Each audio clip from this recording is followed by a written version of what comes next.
জাতিসংঘ তদন্তপূর্বক বিচারের দাবিতে এবং ছাত্র সমাজের 9 দফা দাবি আদায়ের লক্ষ্যে আজকে বৈষম্য বিরোধী ছাত্র আন্দোলন রিমেম্বারিং আওয়ার হিরোজ কর্মসূচি ঘোষণা করা হয়েছে।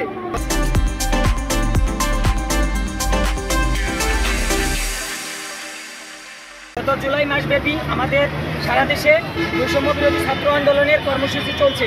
তো এরই অংশ হিসাবে আজকে আমাদের ছাত্র ভাইদের গুম খুন হত্যার প্রতিবাদে আজকে আমাদের কেন্দ্রীয় কর্মসূচির অংশ হিসাবে রিমেম্বারিং আওয়ার হিরোজ এরই অংশ হিসাবে আজকে আমরা এখানে সমবেত হয়েছি।